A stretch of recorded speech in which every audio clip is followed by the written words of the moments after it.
Jeremy from Jeremy.net. And I have some old time lapses that I've never posted. So I thought, now's a good time to kind of go through. I'm cleaning the house for the new year, and so I figured I'd share some of this stuff you guys haven't seen yet. This particular one is from when I was working on thumbnails for the final cover of Morningstar issue 8.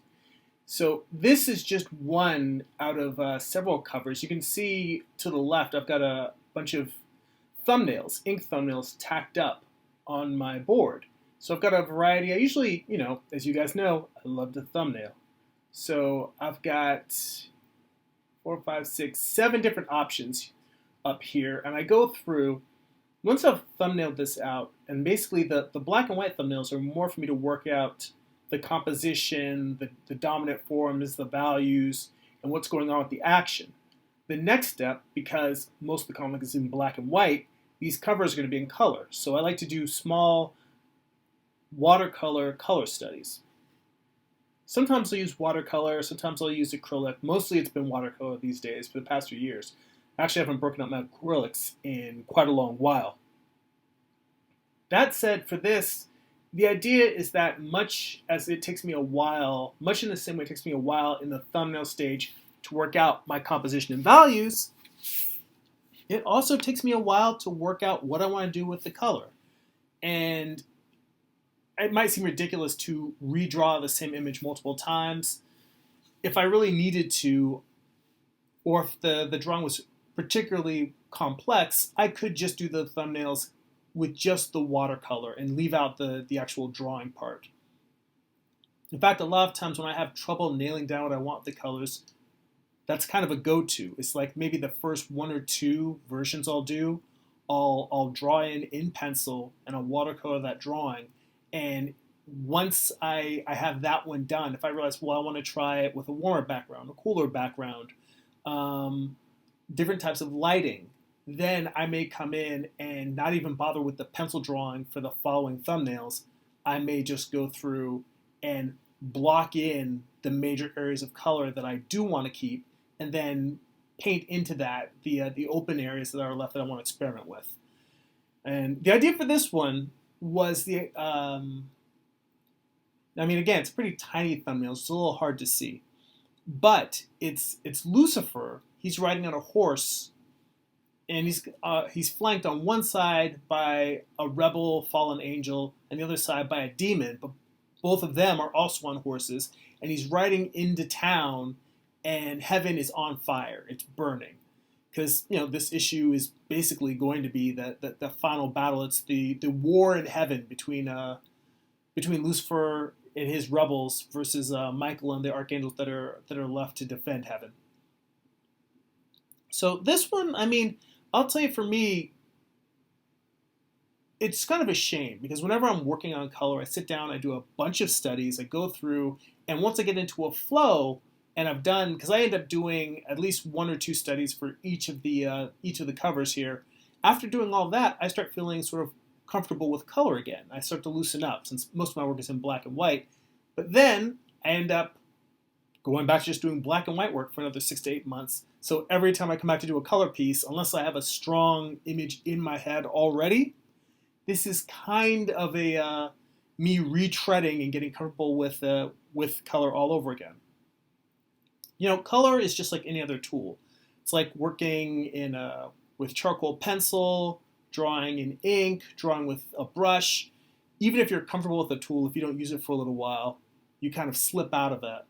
So that is something that I want to make part of my regular practice going forward, is working on color pieces on a regular basis. So I don't always feel like, oh, I'm getting used to color all over again.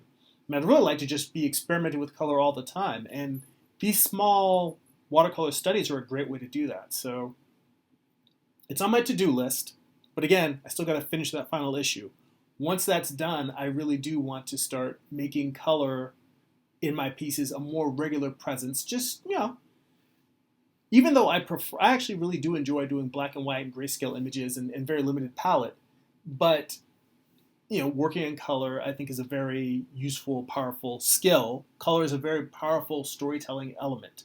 and I definitely don't take advantage of it enough here. And who knows, working digitally more often in the future, you may see some more color that way. Again, this is a pretty tiny thumbnail, but that's kind of how I want it. It's just big enough for me to be able to identify whether it's working or not, whether the silhouettes of the characters are reading. So in a way, you're kind of seeing these tiny images the way that I need to see them. Does it just read as a man on a horse with wings, even as this tiny little thumbnail in the center of the screen? So I don't believe I have any time lapses of the other images. I think I may have some live streams that I've done where I was working on them, because this might have been right around the time I was experimenting with moving over to live streams. There may be some videos already posted on the channel that show me working on these thumbnails. But now we shift to a splash page. So this page is from the previous issue, issue 7, and in this, what's happening here is that Remiel, who, if anyone who's read this series, she was one of the angels that sort of fell under Lucifer's thrall, and she is, in the pages right before this, she was trying to seduce Michael over to Lucifer's side, and Michael denies her. And Remiel basically taunts him, with the fact that, basically she implies that, of course, he's kind of stuck on Lucifer, and that, Lucifer is the one he's really in love with. And it's like, yeah, I get that you don't want me. And she's kind of like, oh, you want to, or, there's another archangel, of course, one of my favorites, Gabriel. And that's really the one who Michael sort of has a budding relationship with. And she's like, well, I can get that you want her. I mean, it's like you and Lucifer, obviously, you're so similar. You guys are like brothers. You have similar tastes. And apparently, Michael does not. Well, that's something I set up in the story, because hell, I wrote the thing. But Michael is unaware that Lucifer had any type of relationship with Gabriel early on. And it's one of those things where it's kind of stunning and shocking and upsetting to him, particularly in this place now when he's trying to convince his best friend to kind of back away from the precipice and before this has gone too far. But, everything has already gone too far. He just doesn't know it yet. He doesn't know if this is too far for Lucifer to turn back now.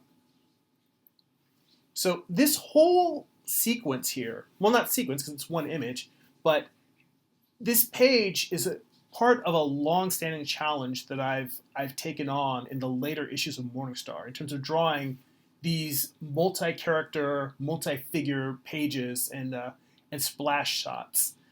And I am pleased with how this page comes out and how it evolved, but it's definitely challenging trying to balance massing these figures, giving them all little bits of story and personality in them, and then having this winding composition of her. She's kind of floating up into the trees, out of this forest that they were in when they were having this fight / conversation.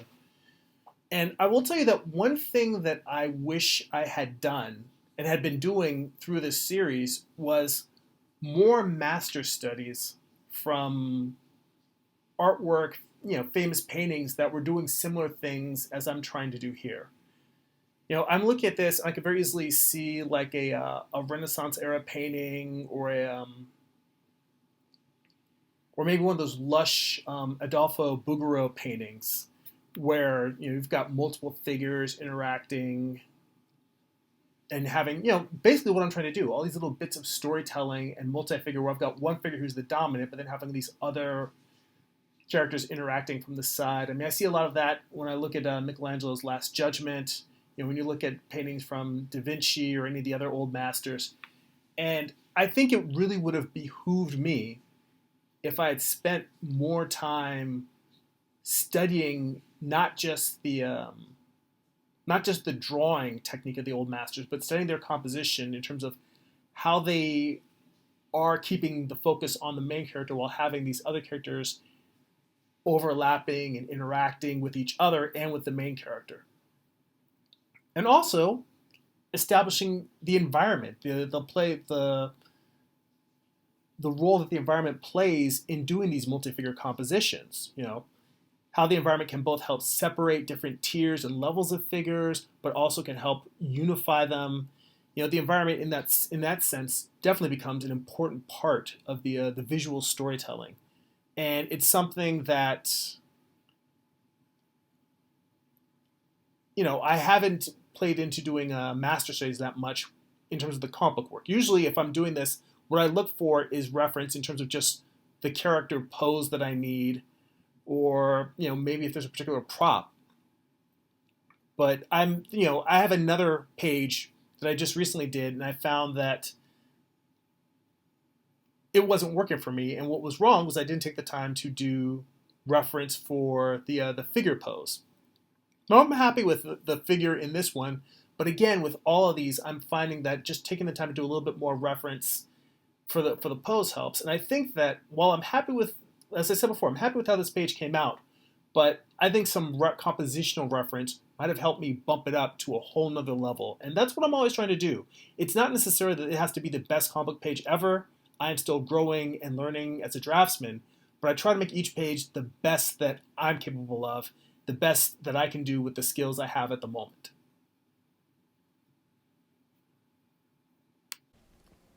Thanks for watching. This video was brought to you by my subscribers on patreon.com. If you'd like to join them, go to patreon.com/GERIMI. For as little as $2 a month, you'll receive a bonus monthly video and a ton of behind-the-scenes artwork and blog posts. To read pages of my comics for free and keep up with what I'm creating, sign up for my monthly newsletter at newsletter.jeremy.net. And to buy physical copies of my comics or read digitally on Amazon Kindle, go to amazon.jeremy.net. That will forward you to my Amazon author page.